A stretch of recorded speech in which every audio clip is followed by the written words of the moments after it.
What's up, everybody? Welcome to the Pick Six Podcast, CBS Sports Daily NFL Podcast. I'm Brinson. I'm your host. It is Thursday, October 28th. Halloween is around the corner. But before we get to Sunday's spooky slate of games, we've got to dive in on Thursday Night Football, which is probably the best game of the week. And looking at this slate, we're going to talk about it from a gambling perspective, a prop bet perspective, and a DFS perspective as well. If you're dying to hear the DFS content, you will need to go to youtube.com/pick6 and join. Well, you don't have to, you can go watch it. You don't have to subscribe, but we'd love for you to subscribe. If you're watching on YouTube right now, please hit the like button and comment with your favorite Thursday Night Football bet. Turn on your alerts. Activate all YouTube mechanisms, whatever you can do to help us, will help us out greatly. Joining me to break down the game, as he does twice a week, which obviously was something mandated by the bosses and the big corporate bigwigs. Tyler Sullivan, what's up, buddy? What's going on? Well, you just wanted to have me on a couple of weeks. That's what it was. Come on now. The big corporate bigwigs. No. I'm saying no. I'm saying that it was our idea to have you on, and then the corporate bigwigs were like, Sully, we know you don't want a podcast with Brinson twice a week, but you're doing it anyway. You don't have a choice. You can check out, by the way, Sully writes a gambling preview for every. It is really it works well, and it's fun to talk to you too. Yeah, sure. But Monday and Thursday on the site cbssports.com, gambling preview available there as well. We mentioned the YouTube thing. I don't know if people have picked up on this, but we're pushing YouTube pretty hard. So if you like this podcast and you listen to this podcast regularly, even if you kind of like the podcast, go subscribe on YouTube and turn on your alerts. We are live, by the way. If you don't live in the Eastern time zone, you can come if you're in the Eastern time zone, but it's a little bit later. We are live on Sunday, Monday, and Thursday nights, including after this Thursday night football game. Myself, John Breach, and Ryan Wilson, and Thursdays at 1 p.m. Our pick shows today at 1 p.m. Me, Pete Prisco, and RJ White will make the picks live at 1, and then that show will be in the audio feed on Friday. Also, live on Tuesdays at 1 p.m. on YouTube, a mock draft show with hosted by Ryan Wilson, I believe, is what and Josh Edwards and Chris Trapasso join him as well. So lots of YouTube information. Help us out. Who doesn't love a little draft talk, though? I mean, come on now. Yeah, That's the best. Well, did you hear, speaking of draft YouTube talk, did you hear about the guy? I don't know if this filtered its way. So somebody, I think Eric K brought it up, but there's a guy named Real Broshmo. You ever heard of this guy? No. He's a YouTuber who makes fun of mock drafts. He reads other people's mock drafts and breaks them down pick by pick and mocks the mock. And he's a 32-minute video where he's ripping apart Wilson's mock draft. If you want to go check that out, it's pretty cool. Broshmo. It's awesome. He looks a little bit like Matt Patricia, so it's kind of funny to see Wilson dunked on by another bearded podcast host. Anyway, Packers at Cardinals. Cardinals are -6.5. The over/under is 50.5 in this one, Sully. And of course, notable, I believe it was reported by Steve Weish of NFL Network on Wednesday that Devontae Adams is not going to travel to this game. He will not go to Arizona, which means he's not going to play. He would be eligible to play if he could pass 2 COVID tests within 24 hours of each other. So I'm a little surprised that they're just, I guess he must not have passed one on Wednesday. Yeah, my question would be, does he have to travel separately anyways? Like, would that have to be something where it's just like, all right, well, we're going to leave without you anyways because you have COVID, so you're going to go on a separate plane. I know the Patriots did that a lot last year where they had a lot of different players going on different planes and stuff. So I don't know if that's part of their precautionary system. Yeah, I would think so. I mean, now if he passed the 2 tests, he could travel with the team.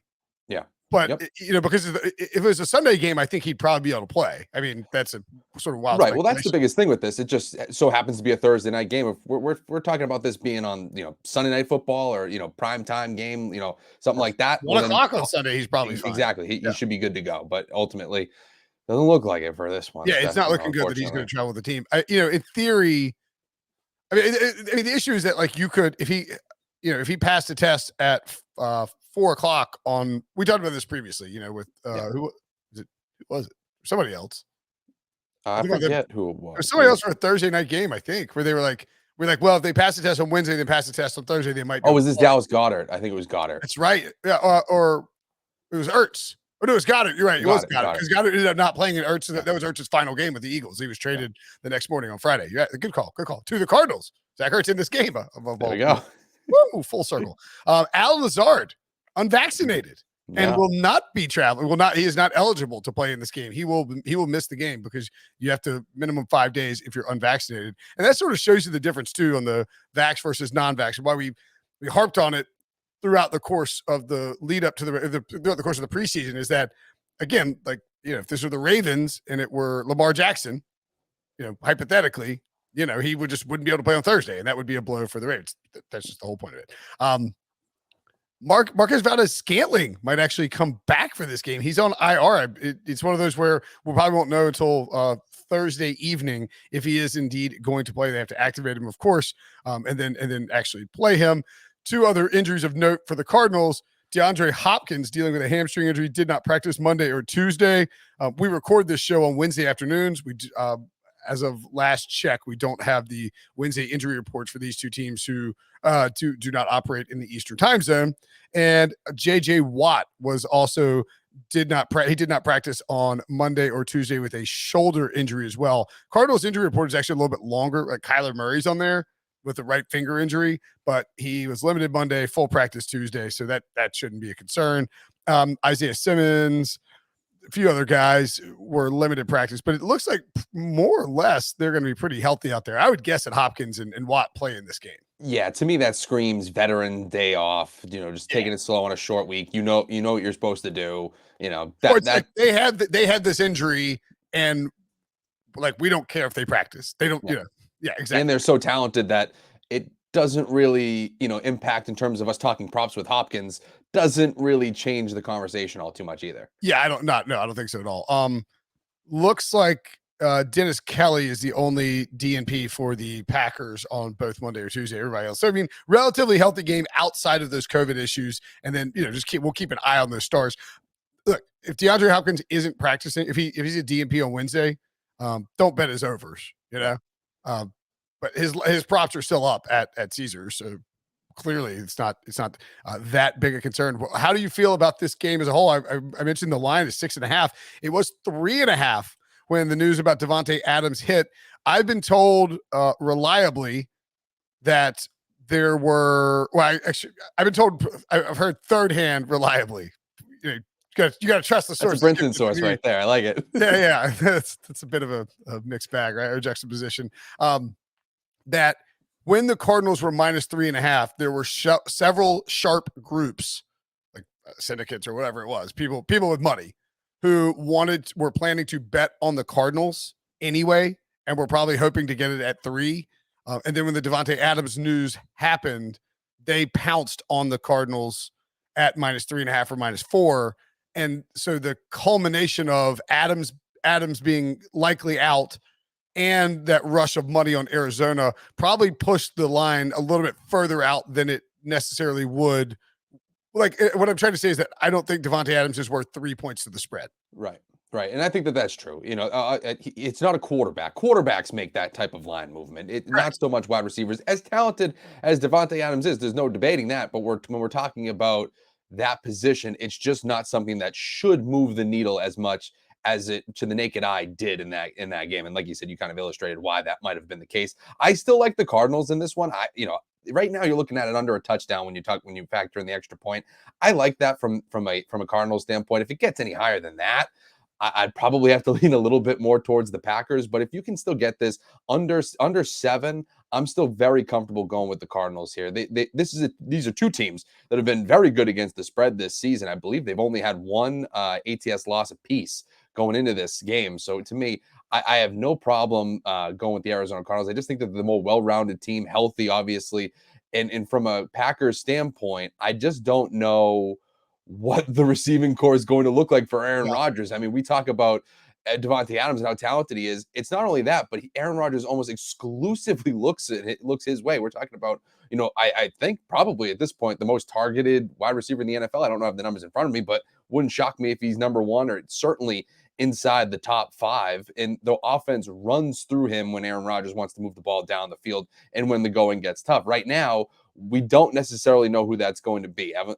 Alan Lazard was the second most targeted wide receiver on the roster. He's not going to be playing in this game. And like you said, we don't know the status of MVS, probably going to play. But then you're looking at somebody like him, virtual, unknown as a wide receiver number 1, or St. Brown or Amari Rodgers. It's just, it's not a murderer's row at the receiving position. So to me, I would much rather take the Cardinals passing attack than I would the Packers. And I like the Cardinals defense better. Here's something kind of interesting. And I'm using statmuse.com for this. It's basically Aaron Rodgers game log without Davante Adams. Okay. And I'm going to only look, this is not me trying to cherry pick, but I'm going to look at the 6 games since so there's 7 games since 2018, but in one of them against Detroit in 2008 or 12/30/2018 which is just week 17. Rodgers only attempted 3 or 5 passes. In other words, Davante was held out, and they were like, "All right, Aaron, go throw 5 passes, then you're done for the day," because they clinched a spot, presumably. I don't exactly remember what it was, but 6 games, and the other 3 from 2015. Adams, I don't think it's fair to really look at how Adams would impact Rodgers' performance because they would have had Jordy Nelson and other wide receivers. But I think if we look at just 2019 and 2020, that's actually relevant, right? Yeah, for sure. So 6 games. Oddly enough, all 5 of them in October and 1 in late September. So I guess this is just like spooky season for Adams. Right. Well, he missed a bunch of time in seriously. He missed a bunch of time in 2019, missed 3 games with an injury. And then last year, I think he missed 2 games with an injury. Rodgers in those 6 games has accumulated 17 touchdowns and 1 interception. That's pretty good. Pretty good. He has completed 64.7, 61.5, 80.6, 69.7, 65.6, 81.8% of his passes, respectively, starting from the last game moving forward. And then his yardage totals, 238, 283, 429, 305, 283, 327. In other words, I guess what I'm getting at is that Aaron Rodgers has been pretty good without Davante Adams over the last 2 years, which is really surprising because the target percentage that Davante Adams takes up in these Packer games is kind of stunning. And so I remember that he had that monster game against Oakland in 2019. No Adams there. 25-31, 429, 5 touchdowns, no picks. Most of these matchups, Dallas, Detroit, Oakland, KC, New Orleans, and Atlanta don't exactly reek of great defenses, though. Right, and that's going to be my only pushback on that. We're going into this game. I believe Arizona is number 2 in the NFL in DVOA, only looking up to the Buffalo Bills. So it's still going to be tough sledding. Correct. That's just you have to factor that in. Obviously, the opponent, the situation, short week. They've also been in heightened COVID protocols this week, so they've had like virtual meetings. They've been in wearing masks and all that kind of stuff. So you're not going through your normal game week that you would be going through. If you didn't have this scare. So to me, and they're not going to have their defensive coordinator in this game too, I believe. He's not traveling, very ssimilar to Adams. So, it's just another factor there as to why I'm leaning towards the Cardinals, especially when you're still under 7 points at home. I like that from really from all across the board there for the Cardinals. And the other thing I do like in terms of the total is the under. I just think the under is probably going to hit here as well.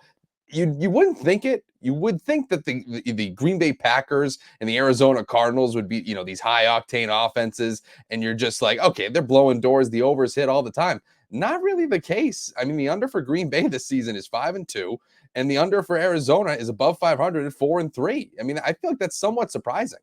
Yeah, I think it's very surprising. You look at this game and you think, oh, this is a shootout. This is a scoring fest.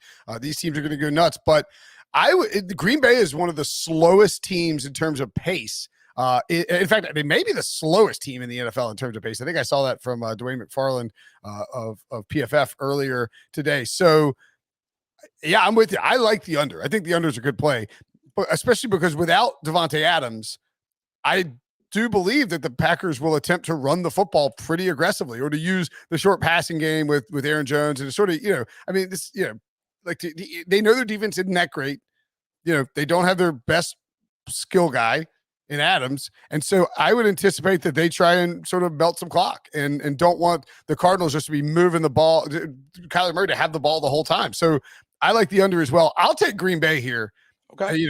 And Lord knows, nobody wants to ride my picks. I'm like 25 games under 500 or something. It's insane. Pete Briscoe's been making fun of me to the point that like Jamie Eisenberg was like sort of kind about it on this text thread. Oh, that's not. He's like, Will turn it around. Don't worry about it. It's like, oh god, this really has gotten bad, huh?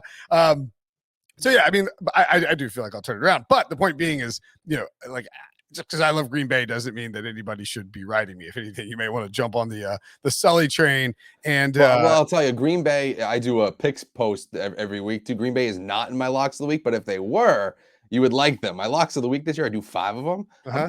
I've been pretty hot. Really? Hot. 23, 8, and 4. Woo!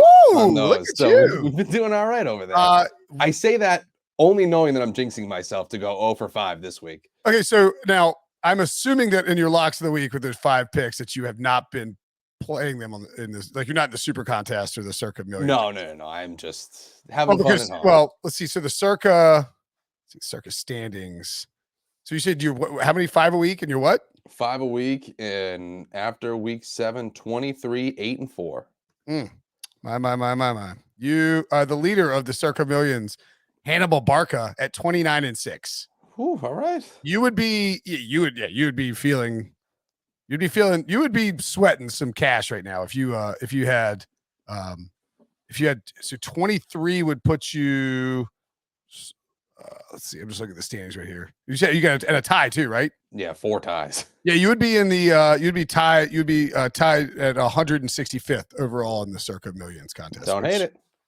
Yeah, I did this. I did this one year where I was like, I'm gonna, I'm not in the super contest, but I'm gonna do 5 picks a week, and just like the super contest, and smoked it, and then was in the super contest the next year and was miserable. So you know that's the path I'm destined to go down next year. You're obviously gonna have to enter the super contest after you like it's like having the lineup in DFS that would have won $1 million, but you put it in the wrong contest. Yep. And it's all you can think about for the rest of your life, unfortunately. I'm just kidding. So anyway, all right. So you like the Cards. We both like the under. I'm on the Packers. I'll just take the points with Aaron Rodgers. If you're giving me 6.5 points with Aaron Rodgers, I'm taking it. Let's take a break. When we come back, props. So Caesars, I think Sully kind of swapped up their prop setup on us. Yeah, I think that might have been. Is that just this game, or is that all? I mean, right? So the layout on the website is different for those who are wondering what's going on. I think that's because they're completely kind of screwing around with Davante Adams, and they don't want to. They want to. I don't think that they can do it the same way that they normally do, where you can have this whole section of Packers receiving yards and receptions. I think that they just kind of went down a list because there's so few players that you can actually place a bet on. Yeah, because it's a little confusing though. I was thrown for a loop. I was looking through. I was like, what is going on here? I'm not finding all the guys that I normally see on here. Fire it up. What's a prop that you're eyeing in this game? So I'm looking at both Aaron Jones props to me, overs on rushing and receiving yards. The receiving yards already went up. I saw it earlier. It was like 30.5. Now it's 33.5. But so to me, I still like it either way. I just think that again, the offense is going to start to flow through him a little bit more. He almost had like 6 carries last week, so it's not like is coming off a ton of work. Huge in the passing game, only going to get more. And again, 60 to me, the Cardinals, they're a good defense, but to me, I still think he should get over that hurdle there, especially when you talk about Davante Adams. He's, outside of Aaron Rodgers, their most talented player on that side of the ball at the skill position. So to me, I just think that if they look to him a little bit more than usual. That wasn't on there when I was grabbing my picks, but I would agree with you. Really? Wow, so they might have taken it off. No, it's on there now. It's the receiving yards. I love the receiving yards over 33.5. Arizona's got some really good defenders and some good linebackers, but good luck on stopping Aaron Jones. They use him on wheel routes all the time. They get him in a position to You don't have to have to add it on there, producer Chris, but I will. For the record, I love the Aaron Jones over receiving yards as well. They're just going to when Devontae Adams is out, they're going to, like you said, the offense is going to go through Aaron Jones. Aaron Rodgers will design plays to get him the ball in space in the receiving game because he is so lethal. They use him all the time in the red zone like that. A single wheel route could get the over on this prop immediately. I guess. I mean, the total rushing and receiving combined is 97.5, which is 4 more than the separate totals. I'm sure there's something. And actually, the rushing yards has gone down to 59.5, and the under is -130. I would stay. I don't know if I love the rushing yards myself, just because I think I'd rather go total combined yards or just. That's probably your safest bet. Again, if I like both of them, then sure, go that route too. Well, I mean, but you're getting I just think there's a chance he gets 60 receiving yards. Yeah. And then maybe has 30 rushing yards, and so that's I would rather go with the over in the receiving yards or the or just go with the combined because I think the receiving will make up the bulk of it. I do like the over on Chase Edmonds rushing yards. However, explosive player, he's the running back version of Jacoby Myers. Hasn't scored a touchdown this year, although Myers didn't even have one in his career, right? And Jacoby Myers' last touchdown catch was against East Carolina, which is crazy.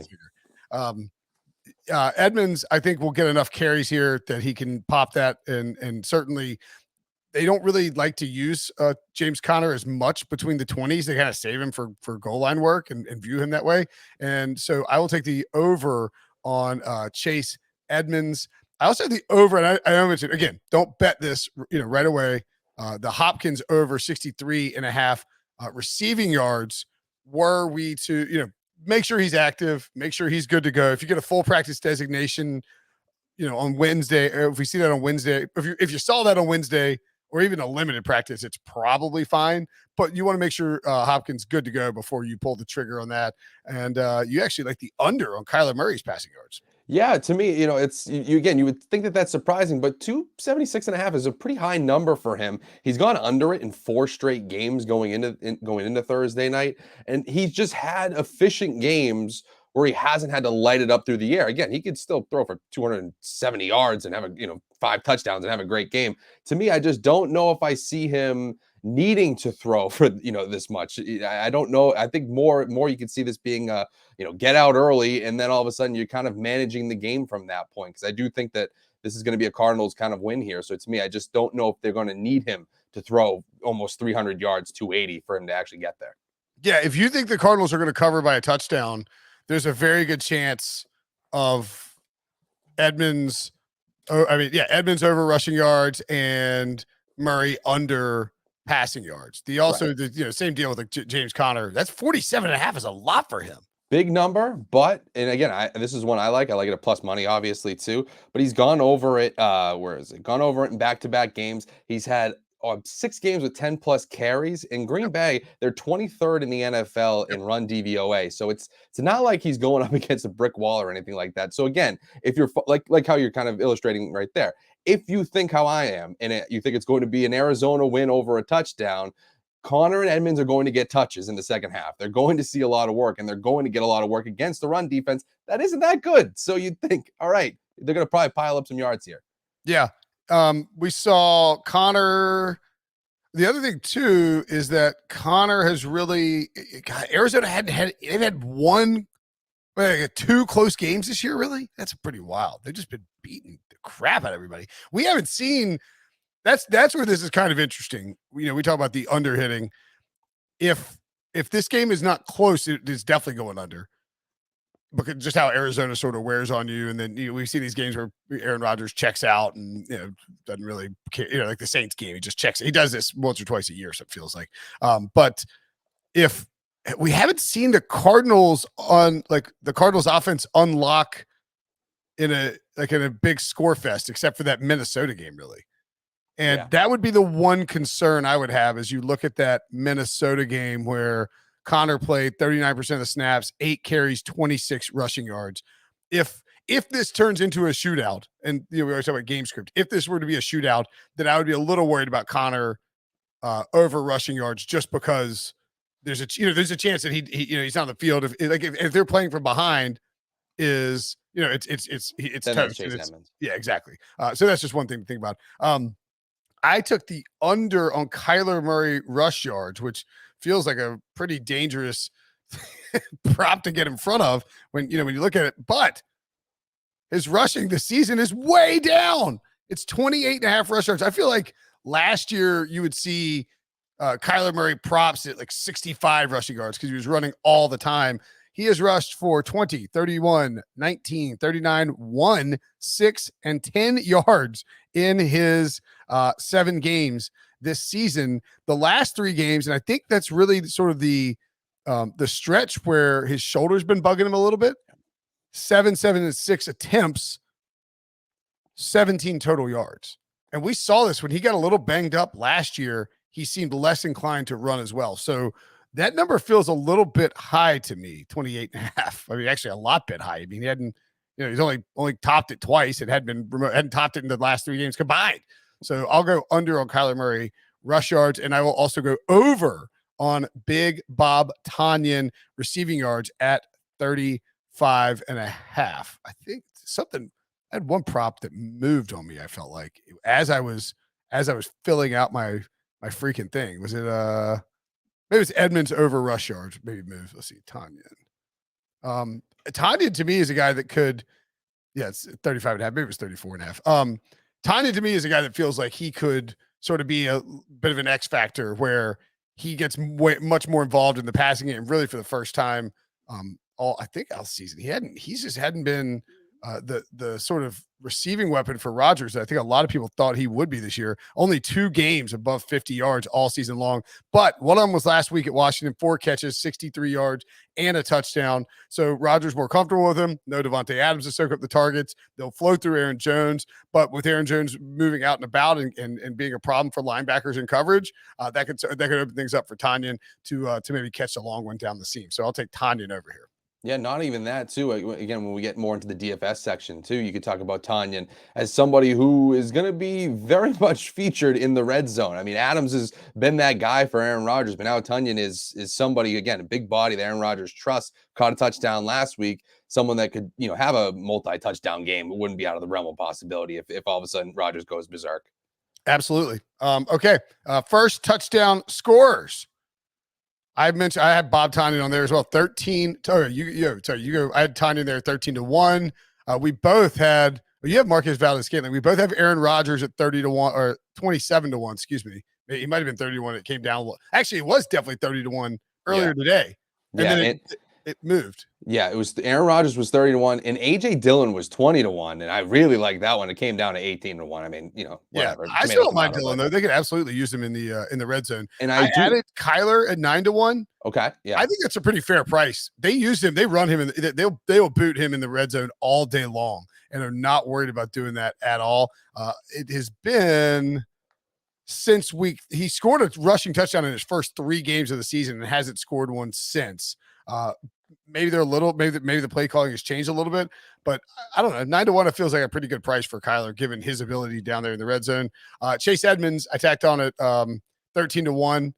Starting running back for the team favored by 6.5 points. They don't use him very much in the red zone, but he's 13-1. So if he breaks one, you can see it happen. Like I said, they use Connor all the time down there. And then I had Equinamia St. Brown at 30-1 too. That would, and obviously Sully's Marcus Valdes-Scantling at 12-1.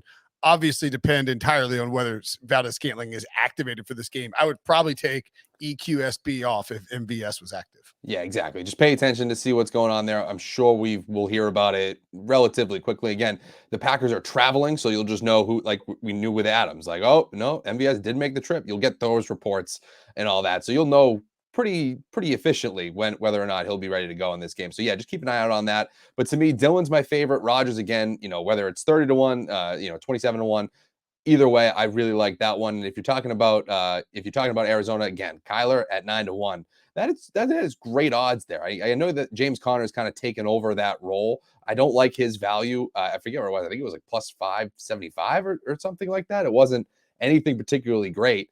And so to me, Kyler or Edmonds are the ones for Arizona to me that make the most sense. I dig it. All right.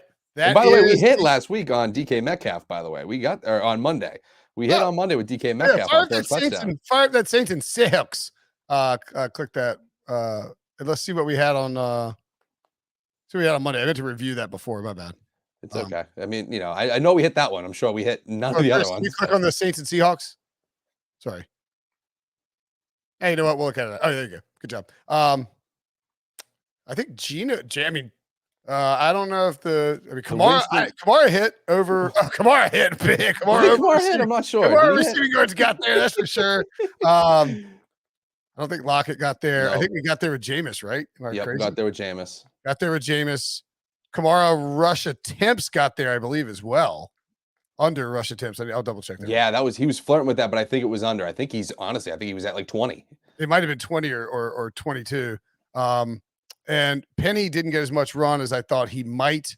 But yeah, I mean, I think we did pretty well on that. And then scroll down. Can we see that first? Did we, just to confirm we did? I don't think I had it. I think you had it, right? I had DK. Yep. You had DK. And I refused to bet those numbers in. Lied and bet a bunch of losers anyway. DK Metcalf, 9-1. Nice job, Sully. Yeah, there we go. There you go. Now up 9. We're up like 12 units in that game. Suck it, anyone who says we didn't hit on anything. All right. Sorry. Probably shouldn't yell suck it as we exit the podcast. That is the gambling show for Thursday Night Football between the Arizona Cardinals and the Green Bay Packers. If you want to hear our take on DFS for this game, go to youtube.com/pick6. It's a YouTube exclusive. We do the audio here, and then we'll bring up the DraftKings show or the DraftKings page, and we'll break it down and give you a possible $1 million winner. All right, Sully. We'll talk to you guys later. All right, YouTube. My son is like so into YouTubers. It's hilarious. I feel like that's the thing now, right? Like there's no more like Saturday morning cartoons or, you know, watching like Pokemon or something. It's like you watch your YouTuber. Yeah, he watches. Oh yeah, exactly. He watches YouTubers, and I guess he thinks it's cool that I'm in, that I'm a YouTuber. I don't hell if I know. Anyway, so for DFS, vlogging, you can start walking around. Hey guys, vlogging. Yeah. So for DFS purposes, this slate is interesting. Yeah, it's not nearly like the pricing is just loose as hell, I think, right? Oh my God, maybe I looked at this wrong. Yeah, I looked at it wrong. I'm an idiot. I was looking at Flex. I was looking at Flex. I was like, why is Kyler Murray $12,000 as the top captain? I had actually clicked on Amari Rodgers. Kyler Murray. I was like, that cannot be possibly right. You could do whatever you want with all that. Kyler Murray, 18K. Aaron Rodgers, 17-1. Devontae Adams is 16-5, but we believe is going to miss the game. DeAndre Hopkins, 15-9, questionable tag on him. Aaron Jones, 13-5. James Conner, 11-7. Yeah. Chris Kirk, 10-8. Chase Edmonds, 10-5. AJ Green is 10-2 on this showdown slate. And that's everybody above $10,000. There's one player in between the backup quarterbacks, which they always lump together in that $9,000 range just to make you, they don't, the Marcus Mariota thing made them, they bump it up in case, somebody's ruled out. They keep the backups high up there in case somebody's ruled out, especially with COVID. Zach Ertz, 9-3. And then everybody else is, Alan Lazard is out, of course, and starts at Rondell Moore, 7-2 for a captain spot. Who is your optimal captain in this spot? Favorite captain, Aaron Jones, by far. I think he's going to get a ton of work, whether it's, through the air in the passing game or on the ground or both. Again, I just think that he is going to be a focal point in this Packers offense because they don't really have anybody else that can be as electrifying and can rip off a 50-yard play like Devontae Adams could. The only guy that can really replace that is Aaron Jones. So to me, I just love where he's priced, 13-5, and you can still put in both quarterbacks and still fill out a roster that is pretty competitive there. So to me, I love that. And it's probably chalky. I'm assuming, again, maybe Kyler's the most chalk, but I just think that, he is someone who I think is going to be the optimal captain. Yeah, I think when I look at these captains, Kyler has to be in play, obviously. His rushing ability, I know earlier in the show I took the under in his rushing yards. They don't run him a lot, but he has, it's there. Yeah. There's nothing that says that Kyler Murray can't rip off a 60-yard touchdown run. They've used him plenty this season near the red zone. and look, I take that under. It's possible that this game is close, is more high scoring than you and I are expecting, and that Kyler is forced to use his legs more than we think, because we just haven't seen a ton of it thus far in the season, and because most of these Arizona games have not been close. And I agree with you completely that Aaron Rodgers, Aaron Jones, and Kyler Murray probably going to be the three top captain choices. Aaron Jones is, as we point out, you can get him at 13.5, right? So when you're looking at I don't have any interest in an 11-7 James Conner, I don't think. And there's a pathway for him to be the optimal captain. It involves Arizona with a big lead, and then he's running late. But even then, he sort of has to score twice. That's my thing. He's a sleeper captain for me just because of that reason, where it's just Arizona's up. They're in the red zone early. They can't convert through the air. So they're like at the 5 and they just hand it off to James Conner. And that's a sneaky way that you get there. Again, it's a sleeper one because I don't think there's going to be a lot of high ownership. Well, and I think the problem with that too is, with Conner, you would have some leverage by if you went to him in that sense. The problem with Conner, I think, is that if you go in that direction,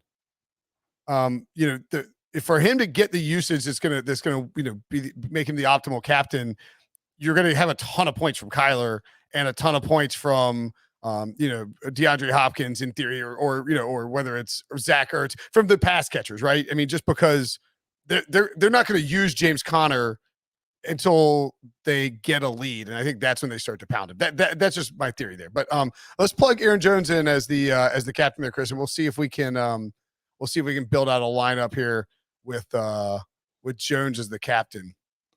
I'm probably not going to have any interest in the two defenses. No, but like you said, let's we can toss in both quarterbacks at flex. Kyler Murray 12,000 and Aaron Rodgers 11,400. Davante Adams may not make the optimal lineup. All right, so where do you go after you get the two quarterbacks? I think you probably I would look at AJ Dillon.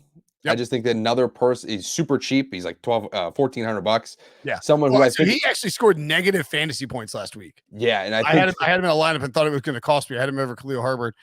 He fumbled and they basically stopped using him.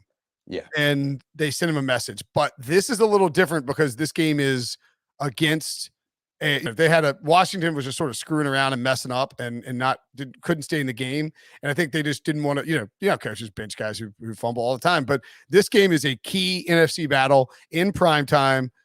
Dillon will want to redeem himself, and without Davante Adams, you need to, I think that they'll probably try and get, again, Aaron Jones in the passing game. I think you could see maybe use even two running backs more often on the field, where it's like line up Aaron Jones out wide, since you're short on receivers, put AJ Dillon in the backfield. You can pound AJ Dillon. And look, if the Packers get a lead, if they're suddenly putting one on Arizona, you're going to see plenty of AJ Dillon late, I would anticipate. So I like having him in there as well. Who else you got?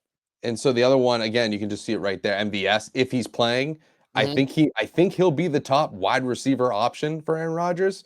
So again, if he's taking on even half of Davante Adams' targets, that's a healthy workload for any guy. And if he can be somewhat efficient, we're talking about someone who could has the opportunity to put up a lot of yards. And with both of those guys, Dillon and MVS, I don't think you're going to see some ownership, obviously, but I don't think it'd be very high. It's not going to be very high. Like, I don't think this is, a slam dunk that everybody's like, oh, let me just plug in the number one receiver for the Packers. Yeah, he's got an IR next to his name, and he'll probably have it. And the other thing too with MVS is that's nice is you have a literal replacement $200 cheaper in Randall Cobb right there, where if MVS isn't able to go in this game, you can, if you got 150 lineups, you're gonna have to rerun a bunch of them. But if you're just, if you're just hand building 10 lineups or whatever, you could get off of MVS very quickly and go to Randall Cobb.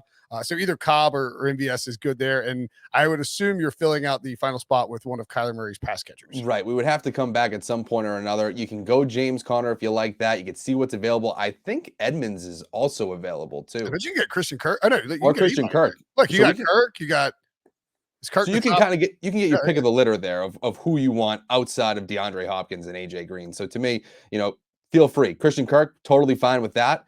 And that one to me, again, it's not bad. I don't hate it. I like that lineup. I do think that lineup in particular, just because of how it works out with going in the Aaron Jones direction, and then having the money to do that. Your cheapest guy is $1,400. You feel like you've got some quality players in the lineup. You don't have a $200 dart throw or anything here. I would guess that lineup, and by the way, if MVS was active, I would probably have an MVS. You don't have to change it, but I would have an MVS lineup and a Randall Cobb lineup just in case. Yeah.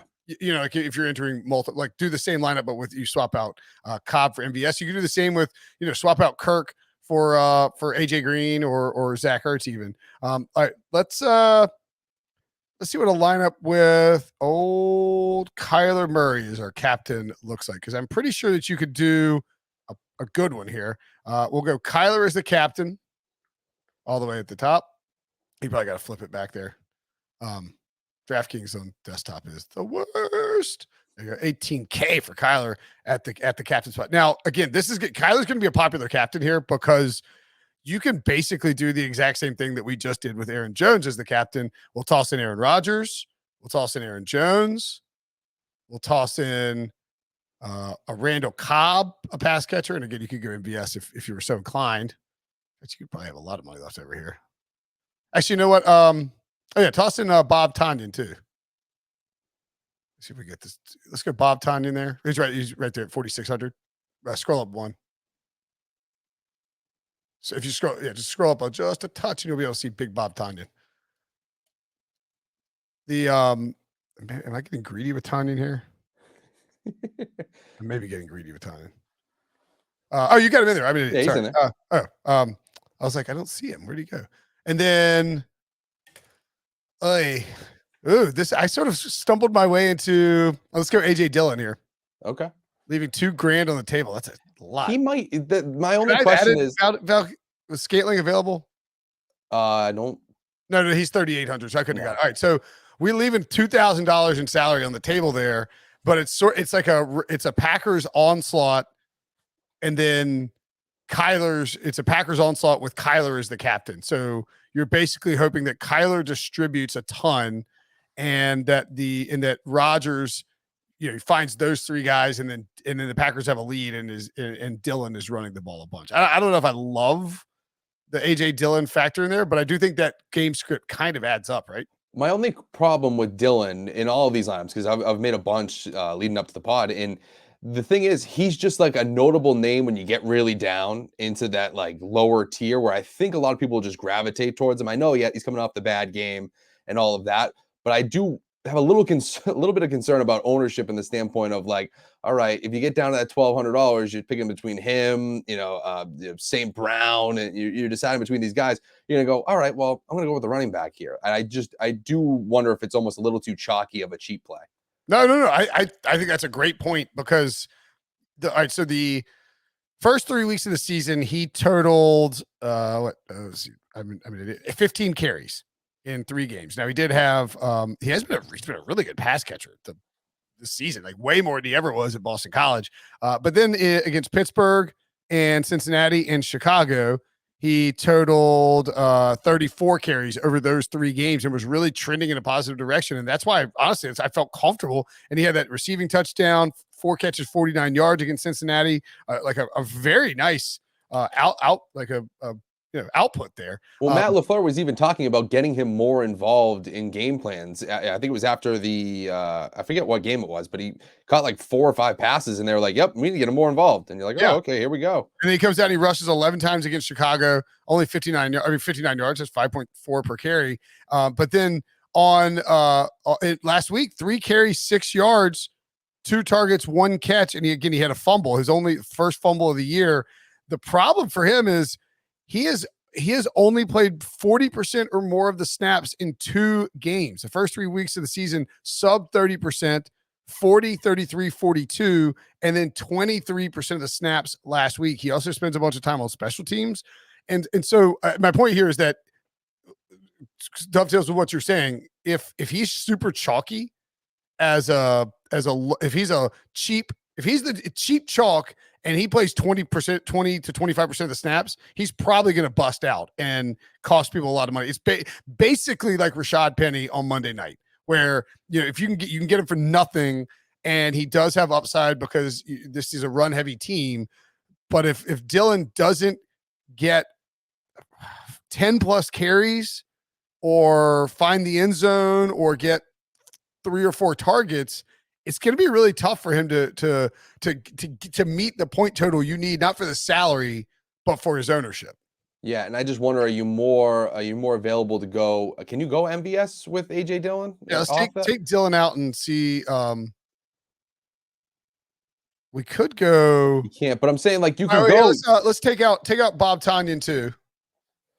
But what I'm saying is, I wonder if you're better served going with the dart.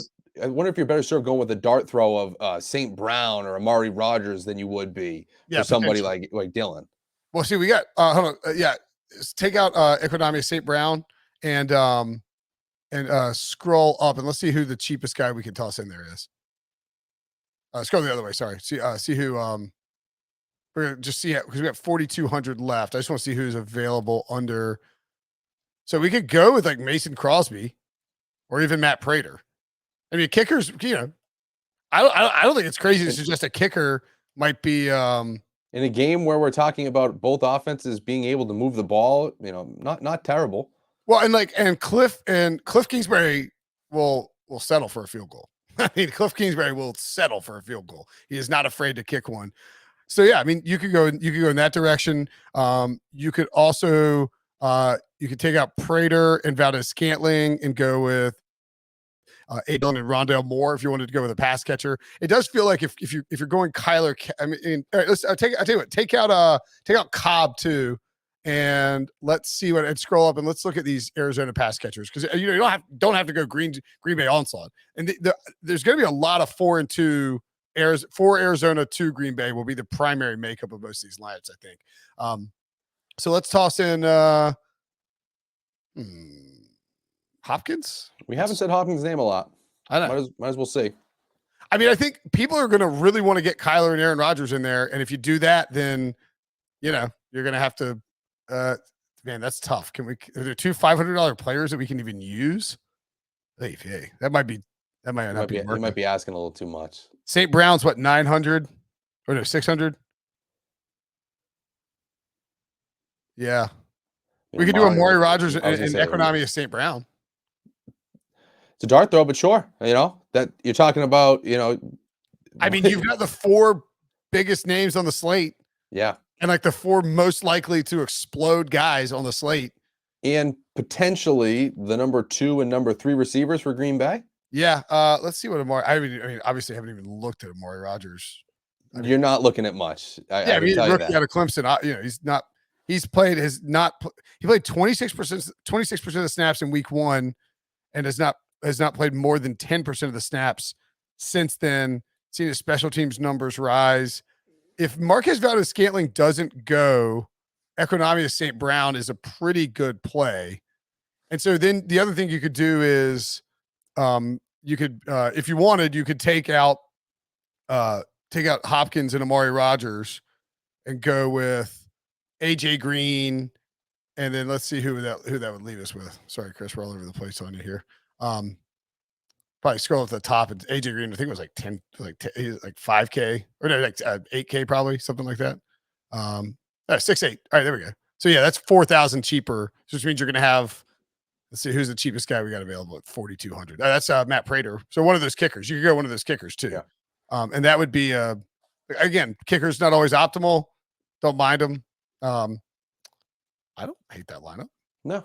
3 and 3. Maybe that'll be a popular pick too. Okay, what's our Costanza? Well, you have another lineup too. No. I think it's interesting because we have a little bit of a different viewpoint on this game. You have a different viewpoint of this game. Yeah, that's true. Like I'm like Packers onslaught. You're like no, that's the weird lineup. so that's exactly what I'm saying. Like my Costanza lineup is a Packers onslaught where Aaron Rodgers is my captain, which is something we haven't hit yet. So let's talk about Aaron Rodgers. Throw Aaron Rodgers in there. I mean, look, the explanation on Aaron Rodgers and Kyler Murray as captains doesn't need to be right. I mean, right. I mean, like people understand that they're good, right?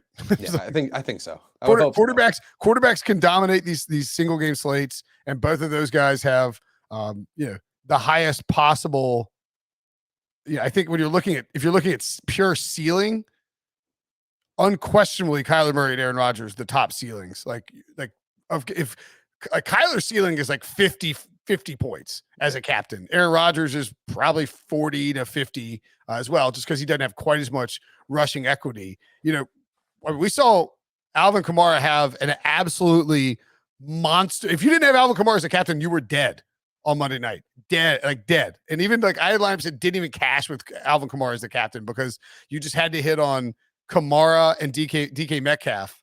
And if you didn't have those two in your lineup, and the point being is like when you have a guy who can break a slate like that, you know, if you don't have him as a captain, it's a problem. This game should be it'll be more high scoring though than that Monday night game. And so I don't think you'll find yourself in a spot where, you know, without the top guy, you're completely hosed. But if there's someone who can put up the number that Kamara did last week, it's Rodgers or Kyler Murray. So Right. anywho. And so for this lineup, I'm more looking at a, vintage Aaron Rodgers game where everybody's like, well, nope, it's the Cardinals, especially now that Devontae Adams is gone. It's not really going to happen. And Aaron Rodgers comes in and says, no wide receivers, no problem. Throws it all over the field. Aaron Jones obviously has to be in the mix with all of that. So I won't have you scroll around a ton. We'll throw Kyler Murray in there to kind of surge his way back into this game. And the two kind of X factors to me, we touched on them already here. My two X factors for the Packers would be St. Brown and MVS.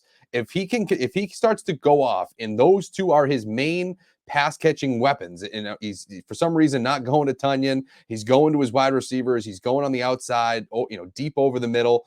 To me, that's where you start to kind of break things up a little bit. And from here, you can go with Christian Kirk. That's who I like in this, especially if Kyler Murray's trying to come back. He can't obviously have Hopkins, but he does have to have somebody that you're throwing to me. If you can get Kirk in there, this lineup to me makes a lot of sense from a Packers, Aaron Jones, no wide receiver, no problem standpoint. Yeah, and I think you can go 5-1 if you wanted Packers with Cardinals, but your one I think has to be Kyler Murray. Yes, it does. If you're going to do that, if you're going 4-2, I don't think there'll be a ton of 4-2 Packers lineups. Although maybe there will. No, well, the issue is that when you start to look at the cheaper options, it's almost exclusively. Let's go to flex look real quick. Like when you look at the people that you would want to roster at $2,000 or less, right? You have AJ Dillon at 1,400, Mercedes Lewis 1,000, Economy St. Brown 600, Amari Rodgers 400. There is no one from. I mean, Greg Dortch is even playing. I didn't realize he was on the Cardinals. There's almost nobody from Arizona.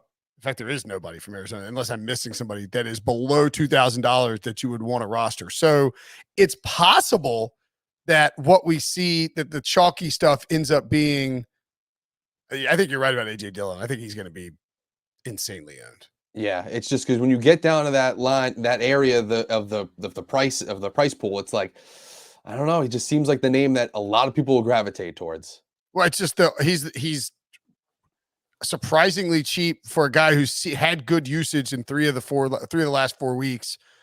And you're talking about a guy that will see 20+% of the snaps. And I mean, we think 20+% of the snaps and something like 5 to 10 carries minimum. You would hope at $1,400. Man, that is a little. I like that lineup that you got there, the 4-2. Because like my point being is that with St. Brown, Valdez, all the cheaper options are Packers guys because Devontae Adams is out. So I think we'll see a lot of 3-3s and maybe more 4-2s with the Packers guys than we maybe thought, because if you're filling out these lineups and you're trying to get cheaper guys, you're trying to save money so you can get these studs.